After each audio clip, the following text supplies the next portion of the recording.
thank you very much. It's an honor to have President Zeleensky of Ukraine, and we've been working very hard, very close. So we've actually known each other for a long time. We've been dealing with each other for a long time, and very well. We had a little negotiation spat, but that worked out great. I think for both countries, I think for the world, actually, beyond both countries. And we have something that is a very fair deal. And we look forward to getting in and digging and working and getting some of the rare earth. But it means we're going to be inside, and it's a big commitment from the United States, and we appreciate working with you very much. And we will continue to do that. We have had some very good discussions with Russia. I spoke with President Putin, and we're going to try and bring this to a close. It's something that you want and that he wants. We have to negotiate a deal. But we've started the confines of a deal, and I think something can happen. The big thing is the number of soldiers, mostly at this point, but soldiers being killed. You're losing thousands of soldiers. So on both sides, we're losing a lot of soldiers, and we want to see it stop, and we want to see the money get put to different kinds of use, like rebuilding. And we're going to be working very hard, but we've had a lot of very good conversations. I will say until we came along, the Biden administration didn't speak to Russia whatsoever. They didn't speak to anybody. They just allowed this to continue. And I will say that, I'll say in front of you, you've heard me say it 1,000 times, if I were president, this war would have never happened. We would have had a deal negotiated for you without having to go through what you've gone through. But your soldiers have been unbelievably brave. We've given them great equipment, but somebody has to use the equipment. They've been unbelievably brave, and we give them great credit. This was supposed to be over very quickly, and here we are 3 years later.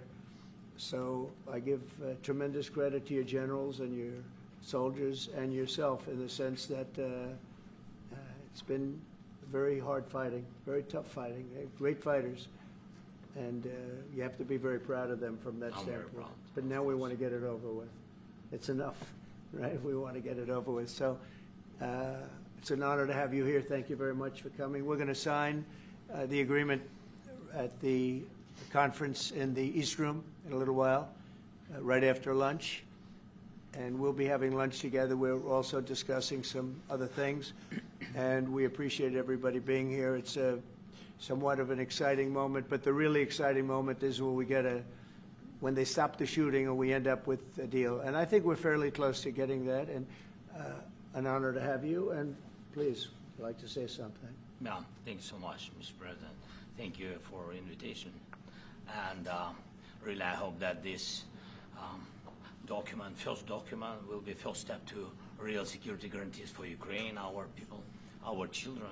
I really count on it. And of course, we count that America will not stop support. Really, for us, it's very important to support and to continue it. I want to discuss it with details further during our conversation, and of course, the infrastructure or security guarantees. Because for today, I understand what Europe is ready to do, and of course, I want to discuss with you what the United States will be ready to do. And I really count on your strong position to stop Putin. And you said that enough with the war. I think that is very important, Ben, to say these words to Putin at the very beginning of war, because he is a killer and terrorist. But I hope that together we can stop him. But for us, it's very important to, to save our country, our values, our freedom and democracy, and of course, no compromises with the killer about our territories. But it will be later. And of course, what I wanted, we spoke about it by phone with you about the drones production. We have very good drones production. I think the best one in the world for today because of the war. Yes, and of course, we need very much the air defense. You have the best air defense in the world, and really you helped us under attacks of Russians, and I want to speak how we can exchange the licenses. We're open to share the licenses of all our drones with you, of course, with the United States, and we need licenses for quick production of air defense. Even after the war, we need our nation to be calm, that we are secure. So that's why we need this air shield. And of course, about this I want to speak about the contingents. I think that France and UK already spoke to you, and we know that Europe is ready, but without the United States, they will not be ready to be as strong as we need. And the last point, last not least, about exchange, about our people and children. And you know that these crazy Russians, that they stolen 20,000 of children, Ukrainian children. They changed their names, they changed their families, relatives, and now they're in Russia. We want to bring them back, and really, it's a big dream, task, and goal for me, and our warriors. By the way, Mr. President, we exchanged, released more than 4,000 warriors from Russian prison, but there are thousands more in the prison. I wanted to share with you some images. How it's just can I now? Yeah, please, Have I? please. One minute. Just you to understand in what circumstances, in what situation they are, and what the attitude of Russia to our prisoners. That guys, just you before and after. And you see before and after, just you to understand. Now thousands of such guys, ladies and men, there, and that, so they don't eat, they beat them, and they, so they do a lot of, bad things.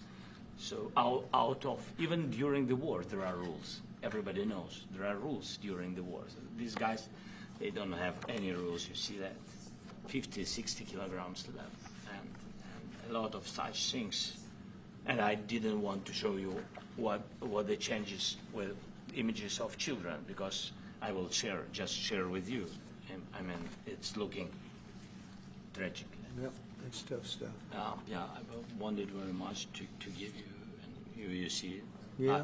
This is pastor, by the way. They stolen pastors, because it's not Russian church. They stolen pastors and moved pastors to the prison. We, at the end of last year, we brought 3 pastors, and we could exchange them. And this is pastor, you see. Yeah, that's tough. Yeah. So I mean, this I wanted to show you, and this. So thank you very much. We want to get that ended, right? Yeah. Of course, we And will. I think we will. And We have to, of course. do you have any questions, please? Will you continue to ask about the president? Go ahead, please. Thank you, Mr. President.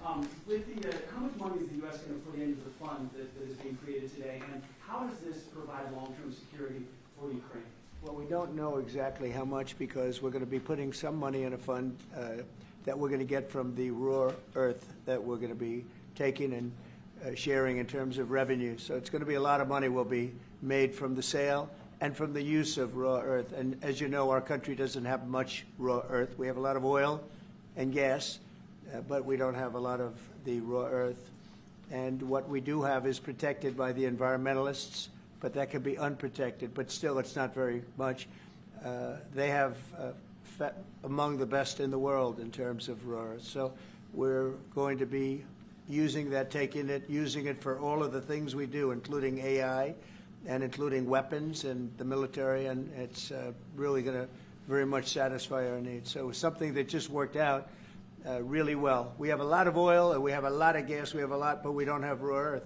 So this has just about every component of the raw earth that we need for computers, for all of the things we do.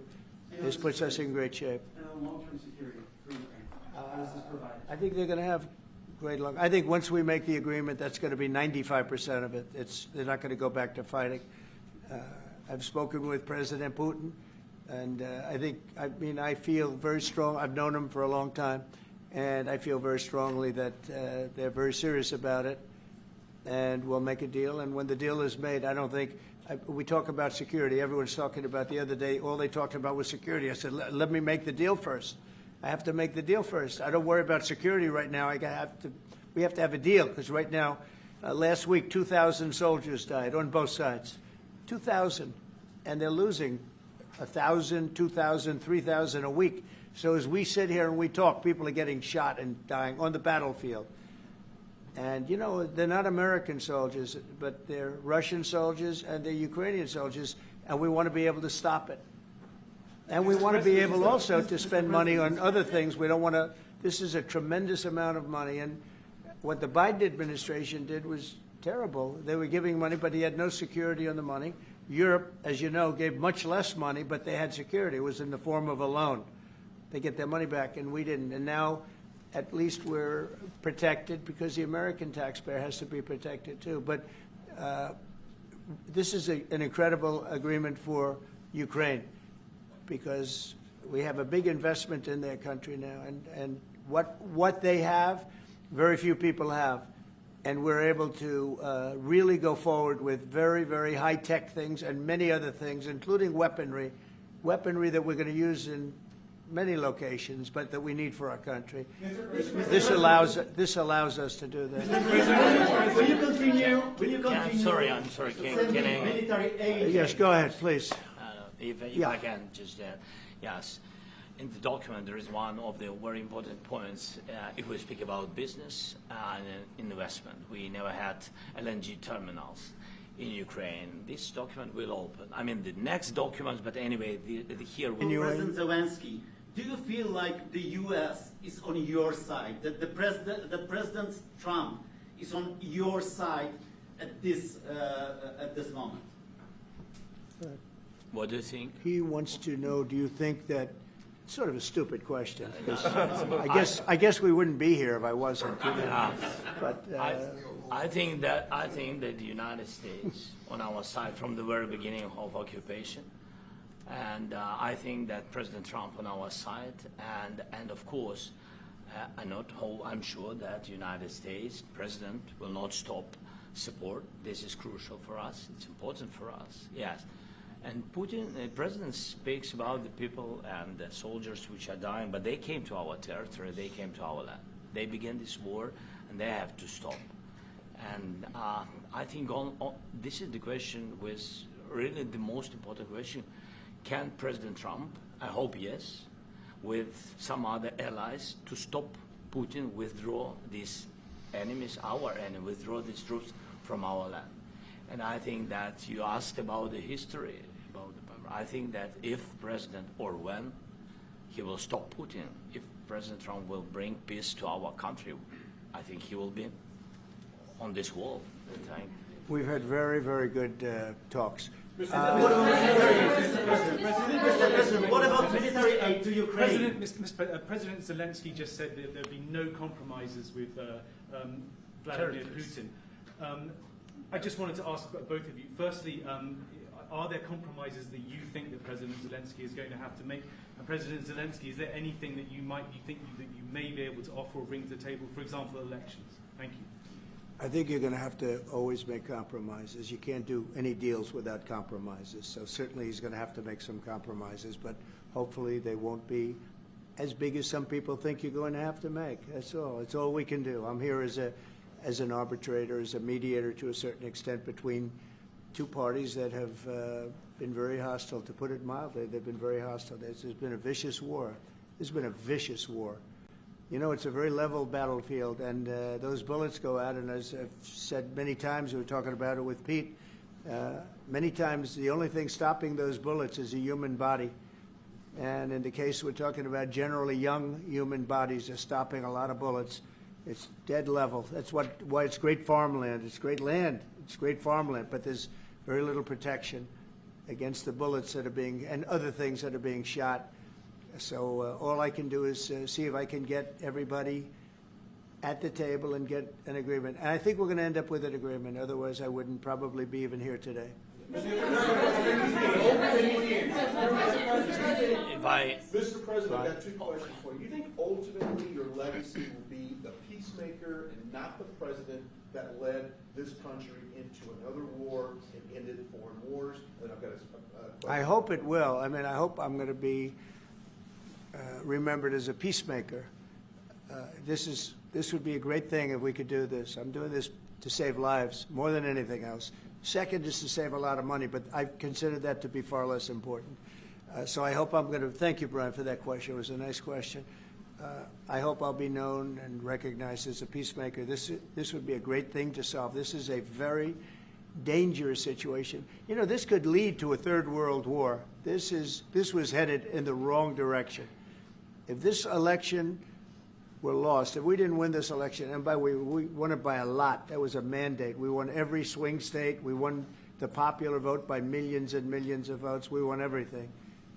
The districts, you look at the areas of red, take a look at a map. This was a big mandate, and this was one of the things. I said, we're going to get this thing settled. If we didn't win, I think this could have very well ended up in a third world war, and that would not have been a good situation. What was your second question? My second question for President Zelensky. No. Why don't you wear a suit? Why? Why don't Sorry? you wear a suit? You're the highest level in this country's office, and you refuse to wear a suit. Just want to see, do you own a suit? Yeah, you have problems. A lot of Americans have problems with you not Really? respecting I the don't have authority of such. this office. I will wear a costume after this war will finish. Okay. Yes, maybe one, Maybe something maybe like this? something like Yes, yours. sir. Yes, That'd be great. maybe something better. I don't know. We will see. Maybe something cheaper then. Yeah. Thank you. Thank you. Thank you. Thank you, President Trump. You said yesterday. Are you going to send more arms to Ukraine in case there's no peace? Yeah, we're going to have arms to Ukraine, yeah, sure. Hopefully I won't have to send very much because hopefully we're going to have it finished. We're looking forward to finishing this quickly. We're not looking forward to sending a lot of arms. We're looking forward to getting the war finished so we can do other things. But we very much appreciate the agreement because we needed what they had, and we're treating, you know, our country is now treated fairly. Biden didn't do that. He didn't know what the hell he was doing. This should have never happened. This should have never started. But, you know, sure, the answer is yes, but hopefully we won't have to send much because I'm looking forward to getting it done quickly, very quickly. Does that mean you provide security guarantees, Mr. President? I don't want to talk about security yet because I want to get the deal done. You know, you fall into the same trap like everybody else. A million times you say it over and over. I want to get the deal done. Security is so easy. That's about 2% of the problem. I'm not worried about security. I'm worried about getting the deal done. The security is the easy part. Security is very nice. Everybody stops shooting. And now will Europe put people there? I know France is going to. I know the UK is going to. I know other countries are going to, and they happen to be right next door. We haven't committed, but we could conceivably. You know, we have security in a different form. We'll have workers there digging, taking the raw earth so that we can create a lot of great product in this country. So in that sense, you have something, but we haven't determined that yet. I will say, in speaking to France and in speaking to, and they were here, as you know, last week and just the other day, they have committed to a lot of security. I don't think you're going to need much security. I think once this deal gets done, it's over. Russia's not going to want to go back, and nobody's going to want to go back. When this deal ends, I really believe this deal is going to be over. Well, Question? yeah, Please go ahead. Thank you. Go ahead, please. Thank you so Yeah. much. Mr. President, Yeah. thank you. Thank you. Yeah. Macron and Keir Starmer at the White House this past week, both of whom praised your courage and conviction to lead the pathway towards peace. Yes. Part of that involved, though, re-engaging with Russia in diplomatic relations, something that previous leaders lacked the conviction to do so. What gave you the moral courage and conviction to step forward and lead that? Well, I love this guy. Who are you with? One American News, sir. Well, that's why I like him. One American News does a great job. I like the question. I think it's a very good question. It's a pathway to peace. It's a pathway to getting something solved. And I feel that as the head of this country, I have an obligation to do that. Plus, you know, we're very much involved. We got involved. It's too bad we got involved because there should have been no involvement because there should have been no war. And there shouldn't have been October 7th. That would have never happened. As you know, Iran was broke. They had no money to give to Hezbollah. They had no money to give to Hamas. They were stone cold broke. And then under Biden, they became rich as hell. They went from no money to $300 billion in a period of 4 years. And they gave a lot of that money away, and you see what happened. And that's a real mess also that we hope to be able to solve. But no, I appreciate your question very much. I feel I have an obligation to try and do something to stop the death. If I can answer, yes, if I can answer, Please, sorry, go ahead. please. And I do like your clothing, but Yeah, really? even though I think he's a Yeah? great guy, by the way. But I don't know if you two like each other, but you know what? I think No, he's no, dressed, I think he's why? dressed I like beautifully. this guy. I don't know I think him. he's dressed beautifully. So I have more. I have more serious things than answer on such Yes, questions. sure, that's a I will good- answer on more serious a good questions if statement. I can. Yeah, that's good. Yeah. So please, about security guarantees and about just ceasefire. We can't just speak about ceasefire and speak and speak. It will not work. Just ceasefire will never work because I'm like a president. I have this experience, and not only me. Ukraine before my presidency, from the 2014, Putin broken 25 times. 25 times he broken his own signature. 25 times he broken ceasefire. But he never broke to me. He never broke No, to no, me. you were the president. He You never were the broke- president he during. never broke to me. In 2016, you've been the president, Mr. President. You've been the president, but he had, of course, not with you, but he had during those periods. He had conversations with our side, and we had Normandy format. You know, the France, Germany, Ukraine, and Russia, and he broken 25 times. That's why we will never accept just ceasefire. It will not work without security guarantees. Security guarantees, maybe President is right about this document and other, but this document is not enough. Strong army is enough because his soldiers afraid, Putin's soldiers afraid of our soldiers when we're strong enough. If we are not strong enough, if we are empty, if our storage is empty, we can't defend our land. Today, you know, he knows that we have, all the world knows that we have meeting, yes? Why he's using ballistic? Putin today using ballistic on our hospitals, schools, and etc. Ballistic. So he knows that we are here and that President Trump is really have goodwill to stop this war. And you hear now the president. So why he's using? So he doesn't want to stop. He doesn't want. But I hope that we will do it. Really, we'll do it. Security, when we speak about security guarantees, when the Europeans are ready for contingents, they need USA backstop. If there will not be United States, we will not never have any contingents, strong contingents from the Europeans, because they don't want to divide alliance, connection between the United States as the main and strongest ally and Europeans. And this is crucial, this is important. That's what we want to speak about very much. This is very important. And air defense. So air defense, really, we have big deficit with all the systems, and we need to provide this. We need it very much.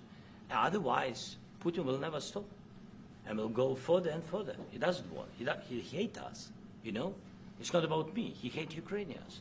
He thinks that we are not a nation. He thinks, and he shares these thoughts. I think maybe with your team also. I don't know, but with all the Europeans, in media, officially and not, he always said that there is no such country, such nation, such language, and such life like Ukrainian. No, he really doesn't respect all the Ukrainians, and he wants to destroy us. And you are right, Mr. President, that's 2%.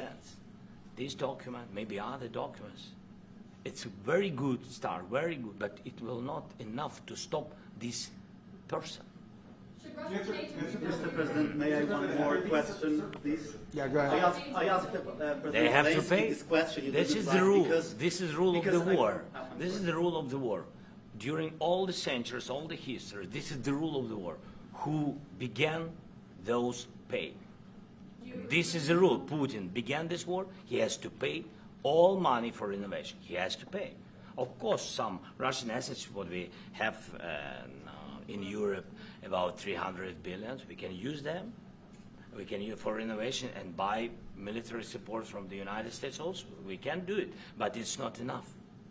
It's Mr. not enough. President, I asked this question that you didn't like because I wanted to know. Go ahead, please. Wait 1 second. I asked this question that you didn't like because I wanted to know if you want to position yourself in the middle between Russia and Yes, Ukraine, I or do. on the Ukraine side. No, I'm in the middle. I want to solve this thing. I'm for both. I want to get it solved.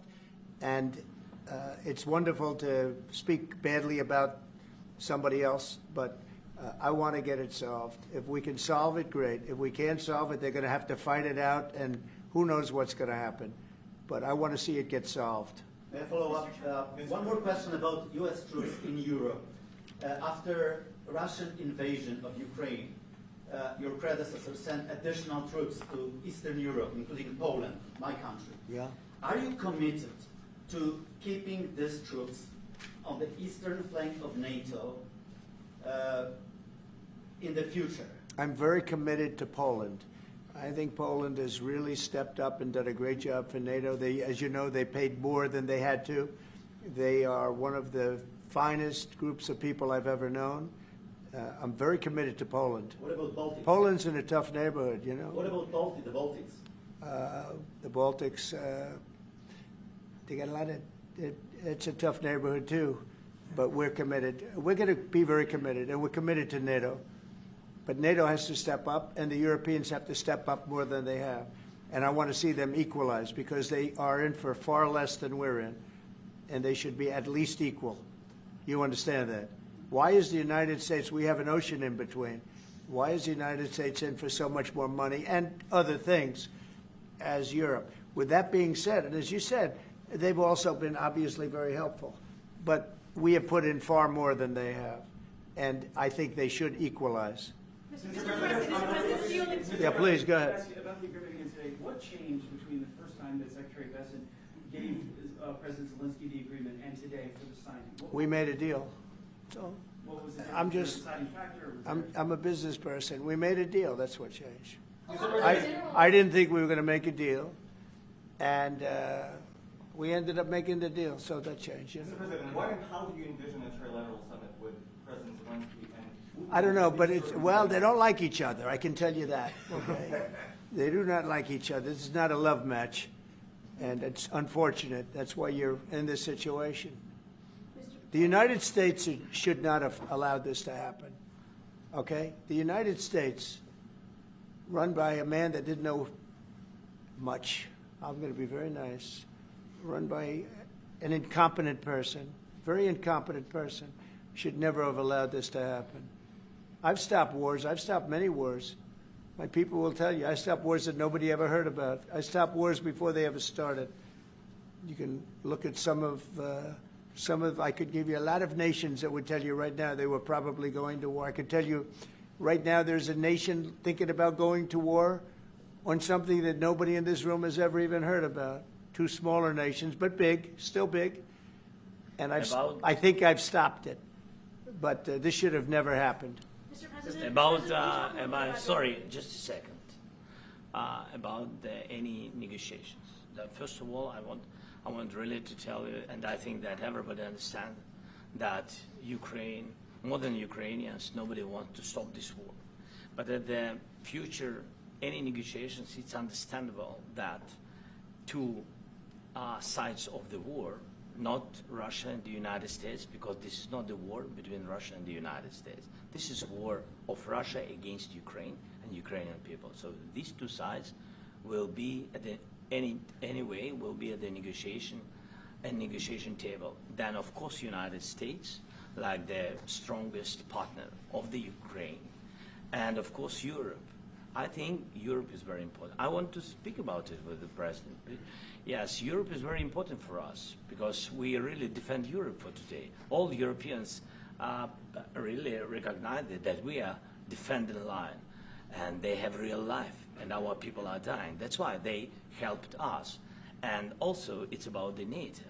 Yes, between, like the President said, you have big, nice ocean. Yes, between us. But if we will not stay, Russia will go further to Baltics and to Poland, by the way. But first to the Baltics. It's understandable for them because they've been in the USSR. You know, they've been one of the republics of the USSR, and Putin wants to bring them back to his empire. It's a fact. And when he will go there, if we will not stay, you will fight. Your American soldiers, it doesn't matter, do you have ocean or not, your soldiers will fight. Mr. President, would you be willing to visit Ukraine, maybe Kyiv or Odessa, which is known to be a 30-year-old Black Sea? It was my question. Yeah. I don't want to talk about Odessa now. Let's not talk about Odessa. I want to talk about making a deal, getting peace. We don't have to talk about Odessa, but a lot of cities have been destroyed. There are a lot of cities that are not recognizable. There's not a building standing. No, and you a lot of things have Mr. to President, happen. you have to come and to look. No. We have very good cities. Yes, a lot of things have been destroyed, but mostly cities alive, and people work, and children go to school. Sometimes it's very difficult. Sometimes closer to front line, children have to go to underground schools or online, but we live. Ukraine is fighting, and Ukraine lives. This is very important. And maybe it's Putin is sharing this information that he destroyed us. No, he lost 700,000 people, 700,000 soldiers. He lost everything. Yes. So. Mr. Mr. President, when did you President, last speak? one more. I mentioned No, Mr. no. President, thank you. Please, Mr. go ahead. President, when did you last speak with President Putin, and what did he say that? A couple of days ago. And what did he tell you that gave you the assurance that he wanted peace? Well, that's what I do. My whole life is deals. I know pretty good. And I've known him for a long time. I've dealt with him for a long time. He had to suffer through the Russia hoax. You know, Russia was a hoax. It was all Biden. It was nothing to do with him. So he had to suffer through that, and he was able to do that. I think that he wants to make a deal, and he'd like to see it end. That's all I do. That's what I do. My whole life, that's what I do, is make deals. And I'm in the middle of a mess, because this is a real mess. It's a very dangerous one. If this doesn't get solved now, it's not going to get solved for a long time. So I hope we're going to get it solved. In the back, please. Thank you, Mr. President. Prime Minister Starmer claimed repeatedly that his government believes in free speech and was not engaged in censorship. But his country's government arrests people for memes and thought crimes, and even more worrisome is pressuring American companies to censor Americans on its behalf. How can he be a reliable, trustworthy partner when he says things that are demonstrably false on such an important topic? Well, we actually spoke to him about that yesterday, and we thought they took it very, very much too far. JD was very strong on it. So was I. So was Marco, and we've been speaking to him about it. Marco, would you like to say something about that? We have concerns, obviously, with the conduct of those, particularly as it impacts Americans. And there's real concern that American speech, which is online, could fall into the hands of the British or any country's jurisdiction. And so this is a point the Vice President made in Munich, and I think it's a very compelling one that unites us with Europe as much as anything else is these shared values, and one of them being free speech. And so if Americans are threatened by it, we're going to need to take action in that regard. Mr. President. It's actually a very important question. We spoke about this in detail with the Prime Minister, the Foreign Secretary, and others at lunch yesterday, and I know that Secretary of Commerce Lutnick followed up in private meetings last night. This is really important. We believe Americans have the right to speak their mind, even if we in this room disagree with them. They have the right to speak their mind in the public square, which is often online these days. And we're going to defend that right as it pertains to American companies and American citizens vigorously if we have to. I do think that under the President's leadership, we're going to find common ground with our friends in the UK on this question, but it remains to be seen. The principle that will guide us is we believe in free speech in this country, and we'll fight for it for American citizens. Mr. President, on the deal, is there any other oil and gas component to the deal? Is it all critical? A little bit. We'll see. On LNG? But we're not really looking for that so much. We got a lot. We have more than anybody in the world, by far. So, no, we're not talking about it too much, but a little bit. I think it affects also, but for the most part, no. And, sir, is there any agreement from Ukraine to purchase U.S. LNG as part of the deal, or is that on the table at all? No, Mr. President, we don't need that. Mr. President, I just wanted to ask you about, you just mentioned that you'd spoken to Vladimir Putin a couple of days ago. Just to be clear, that's a new call, not the one that you were I've spoken to him on numerous occasions. Okay. And how was the latest call? And what did you discuss? How did it go? Are you serious with that question? I am. I'd love to know. It went well. I think we're going to have a deal. On the minerals deal, Mr. President, some of those minerals are in the east of Ukraine, not far from the front lines, and in areas that Russia. A very good question. Thank you so much. Would you direct President Putin to withdraw his forces from those areas if there's U.S. interest? Well, we'll take a look at the time. We have a lot of area. It's a very big area we're talking about. So we'll take a look. I'll study that, and I'll see. And who would protect those minerals if they are U.S. interest? Would that be Ukrainian? They'll be forces, protected. The European agreement forces? will protect them. US the agreement. Yeah, we're signing an agreement. You know? Right, but what if Russia tries to invade or orders Russian aggression in those spots? I just told you, I don't think that's going to happen. And if that were going to happen, I wouldn't make a deal. If I thought that was going to happen, I wouldn't make a deal. Some people may wonder You know, they ought to focus on CNN on survival, not asking me these ridiculous questions. Right. Focus on surviving, because CNN's got such low ratings, I don't think they're going to survive. Let's go. Yeah, please, go ahead. One more. Since I already mentioned Poland. Poland was under Russian control for decades after the Second World War. When I was a kid, I looked at the United States not only as a most powerful country, richest country in the world, the country that has great music, great movies, great muscle cars, but also as a force for good. And now I'm talking with my friends in Poland, and they are worried that you align yourself too much with Putin. What's your message for them? Well, if I didn't align myself with both of them, you'd never have a deal. You want me to say really terrible things about Putin and then say, "Hi, Vladimir, how are we doing on the deal?" That doesn't work that way. I'm not aligned with Putin. I'm not aligned with anybody. I'm aligned with the United States of America. And for the good of the world, I'm aligned with the world. And I want to get this thing over with. You see the hatred he's got for Putin. It's very tough for me to make a deal with that kind of hate. He's got tremendous hatred. And I understand that, but I can tell you the other side isn't exactly in love with, him either. So it's not a question of alignment. I'm aligned with the world. I want to get the thing set. I'm aligned with Europe. I want to see if we can get this thing done. You want me to be tough? I could be tougher than any human being you've ever seen. I'd be so tough. But you're never going to get a deal that way. So that's the way it goes. All right, one more question. Yeah, please. Hey, I want to respond to this. So look, for 4 years in the United States of America, we had a president who stood up at press conferences and talked tough about Vladimir Putin, and then Putin invaded Ukraine and destroyed a significant chunk of the country. The path to peace and the path to prosperity is maybe engaging in diplomacy. We tried the pathway of Joe Biden, of thumping our chest and pretending that the President of the United States' words mattered more than the President of the United States' actions. What makes America a good country is America engaging in diplomacy. That's what President Trump is doing. Can I ask you? Sure. Yeah? Yeah. Okay. So he occupied our parts, big parts of Ukraine, part of East and Crimea. So he occupied it on 2014. So during a lot of years, so I'm not speaking about just Biden, but those time was Obama, then President Obama, then President Trump, then President Biden, now the President Trump, and God bless, now President Trump will stop him. But during 2014, nobody stopped him. He just occupied and took. He killed people. You know what the contact line? 2015. 2014. 2014 is Well, 2014. Yeah. So I was not here. Yeah, but, That's exactly right. Yes, but during 2014 till 2022, the situation the same. The people have been dying on the contact line. Nobody stopped him.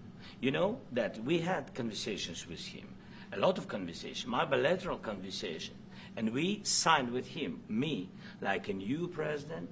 In 2019, I signed with him the deal. I signed with him, Macron and Merkel, we signed ceasefire. Ceasefire. All of them told me that he will never go. We signed him with gas contract. Yes, but after that, he broken this ceasefire. He killed our people, and he didn't exchange prisoners. We signed the exchange of prisoners, but he didn't do it. What kind of diplomacy, JD, you are speaking about? What do you mean? I'm talking about the kind of diplomacy that's going to end the destruction of your country. Yes, but if you are Mr. not President, strong... Mr. President, with respect, I think it's disrespectful for you to come into the Oval Office and try to litigate this in front of the American media. Right now, you guys are going around and forcing conscripts to the front lines because you have manpower problems. You should be thanking the President for trying to bring an end to this conflict. Have you ever been to Ukraine that you say what problems we have? I have been to. Come once. I've actually watched and seen the stories, and I know what happens is you bring them on a propaganda tour, Mr. President. Do you disagree that you've had problems bringing people into your military? We have problems. And do you think that it's respectful to come to the Oval Office of the United States of America and attack the administration that is trying to prevent the destruction of your country? A lot of questions. Let's start from the beginning. Sure. First of all, during the war, everybody has problems. Even you, but you have nice ocean and don't feel now, but you will feel it in the future. God bless. You don't know that. God bless. You don't God know bless. that. You will not have a war. Don't tell us what we're going to feel. We're trying to solve a problem. Don't tell us what we're going to feel. I'm not telling you. Because I'm you're in no answering on position this to question. dictate that. That's Remember exactly this. what I'm not You're dictating. in no position to dictate what we're going to feel. We're going to feel very good. You will feel influence. We're going to feel very I'm good and telling very you, strong. You will feel influence. You're right now not in a very good position. You've allowed From the yourself very- to be in a from very the bad very position, beginning and he of the happens war. to be right about From it. the very beginning of the war. You're not Mr. in a Brown, good position. I You don't was have in the cards right now. With us, you start I'm having not cards. playing But cards. right now, you I'm don't. very You're playing serious, cards. Mr. President. You're I'm playing very cards. serious. You're I'm gambling the with the president lives in of war. millions of people. You think- You're gambling with World War III. what are you You're speaking about? gambling with What are you World speaking War about? III. And You- what you're doing is very disrespectful to the country, this country. That's with back all to you. respect to your Far country. more than a lot of people said I'm wearing they respect. should have. Have you said thank you once? A lot of times. No, in this Even entire meeting, today. have you said thank Even you? today. You went to Pennsylvania and campaigned for the opposition in October. Offer some words of appreciation for What- the United what States are of you America speaking about? and the president who's trying to save your country. Please, you think that if you will speak very loudly about the war, you He's can... not speaking loudly. He's not Yeah. speaking loudly. Your country's Can I- in big can- trouble. can I Wait a answer? minute. No. Can You've I done a lot answer? of talking. Your country is in big trouble. I know. You're not I winning. know. You're not winning this. I... You have a damn good chance of we are coming out staying, okay because of Mr. us. President, we are staying in our country, staying strong from the very beginning of the war. We've been alone, and we are thankful. I said thanks You haven't in been this alone. cabinet, You and haven't not been only alone. in this cabinet. We gave you, through I this said thank stupid you. president, $350 billion. You voted we gave for you your military president. equipment, You and you voted men for are your brave, president. but they had to use our military. What about if you didn't have You our invited military me- equipment, you invited if me you to didn't speak- have our military equipment, this war would have been over in 2 weeks. In 3 okay? days, I heard it from Putin. In 3 days, this is something Maybe new. less. In 2 weeks, of course, yes. It's going to be a very hard thing to do business like this, I tell you. Just say thank you. I said a lot of Except times that thank there- you except to that- American people. Except that there are disagreements, and let's go litigate those disagreements rather than trying to fight it out in the American media when you're wrong. We know that you're wrong. But you see, I think it's good for the American people to see what's going on over here. I think it's very important. That's why I kept this going so long. You have to be thankful. You don't have the I'm cards. thankful. You're buried there. Your people are dying. tell you You're again, running I low know. on soldiers. Don't- Listen, don't, please, you're running Mr. low on President. soldiers. It would be a damn good thing. Mr. And then President. then you tell us, I don't want a ceasefire. I don't want a ceasefire. I want to go and I want this. Look, if you could get a ceasefire right now, I tell you, you take it so the bullets stop flying and your men stop getting killed. Of course, we want to stop the war. But But you're I saying said, you don't want a ceasefire. But I said to you, I want a ceasefire. with guarantees. Because you'll get a ceasefire faster than an agreement. Ask our people about ceasefire, what they think. That wasn't it doesn't with matter me. for you what. That what wasn't this with me. nation- it That was wasn't with you. a guy named Biden, who was not a smart person. But this That is was your, with, this that was is with your Obama. president. It was your president. Excuse me. That was with Obama, who gave you sheets, and I gave you javelins. Yes. I gave you the javelins to take out all those tanks. Obama gave you sheets. In fact, the statement is Obama gave sheets and Trump gave javelins. You got to be more thankful, because let me tell you, you don't have the cards. With us, you have the cards. But without us, you don't have any cards. One more question to Mr. Vice President. I'm sorry.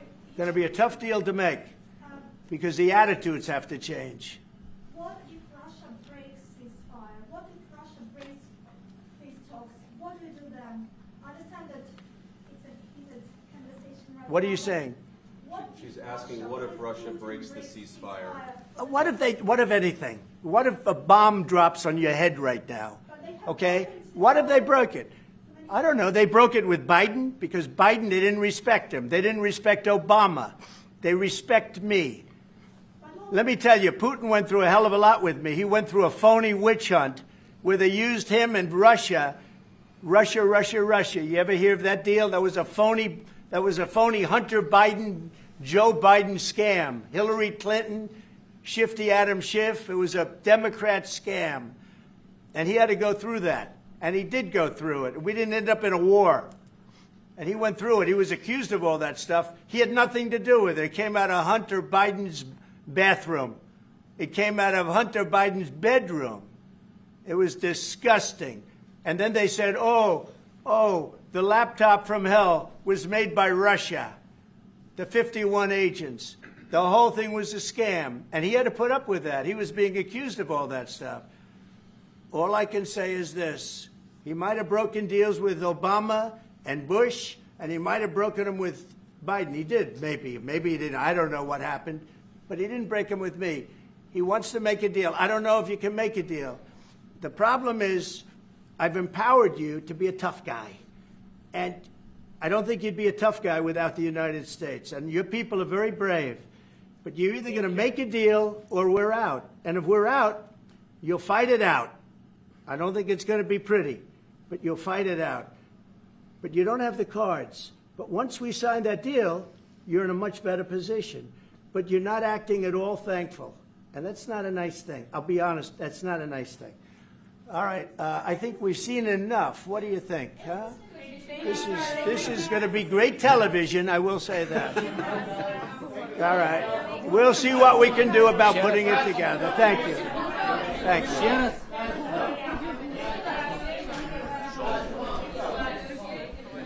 We'll see. I don't know. Please. Hey, let's go.